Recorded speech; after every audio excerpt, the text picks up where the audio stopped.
नमस्कार, आपण पाहत आहात आपला महाराष्ट्र न्यूज लाईव्ह। आज मुंबई येथील रवींद्र नाट्य मंदिर येथे पडद्यावरचा सिनेमा पडद्यामागचं गणित या विषयावरील परिसंवादाचं आयोजन करण्यात आलं होतं।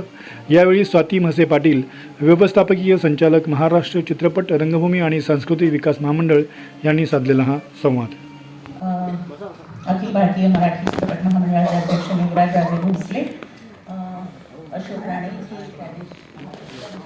महेश मानकेकरजी, सुशांत शिलाजी, सर्व उपस्थित चित्रपटकर्मी आणि बंधू भगिनींनो, आजचा हा जो परिसंवाद आहे त्याचं प्लॅनिंग अनेक दिवसांपासून चालू होतं। मागचा आपण चित्रपटांवर महोत्सव इथेच घेतला होता, त्यावेळी आपण म्हटलं होतं की असा एक परिसंवाद होणं गरजेचं आहे आणि ते आज त्याची फलश्रुती होताना दिसते आणि दिग्गज मान्यवरांचं आपल्याला मार्गदर्शन याच्यामध्ये लाभणार आहे। चित्रपट हा समाजाचा एक आरसा असतो आणि एक सामाजिक संदेश तो देत असतो आणि मराठी चित्रपट यामध्ये नेहमी दिखावा आणि या गोष्टीमध्ये पुढे न राहता आशयघन चित्रपट मराठी चित्रपटसृष्टीने दिले आहेत। केवळ एक कला नाही आणि केवळ एक व्यवसाय पण नाही, तर कला, तंत्रज्ञान, अर्थकारण आणि निर्मिती आणि संस्कृती याचा सुरेख संगम आहे। तर याचाच आज आपण विचार करणार आहोत।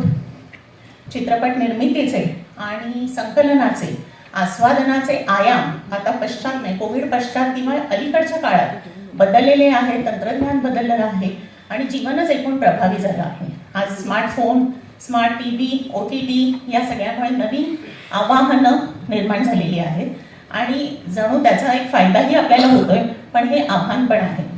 तर आज हा परिसंवाद आपल्याला अत्यंत उपयुक्त ठरेल असं वाटतं। महामंडळ 50व्या वर्षात पदार्पण करत आहे आणि त्यानुसार आपण एक पायाभूत सुविधांवर काम करतोय, विविध कौशल्य विकास कार्यक्रमांवर काम करतोय, तंत्रज्ञानांवर काम करतोय, ईज ऑफ डुईंग बिझनेसवर काम करतोय। एक 5 आधारस्तंभ आम्ही नेमलेले आहेत, ठरवलेले आहेत, त्यानुसार आपण त्याच्यावर काम करत आहोत। आजचा हा चित्रनगरीची भूमिका हे केवळ चित्रपटाचं चित्रीकरण नाही। पूर्वी असं होत होतं की चित्रीकरणाला जागा दिली, पण आज आपण एक परिसंस्था बनू पाहत आहोत। आजचं विचार मंथन किंवा आजचा जो परिसंवाद एक चांगलं आपल्याला एक अमृत कुंभ देऊन जाईल विचार मंथन आणि चित्रपटसृष्टीला निश्चितपणे एक सुवर्ण काळ येईल असा मला विश्वास वाटतो। धन्यवाद।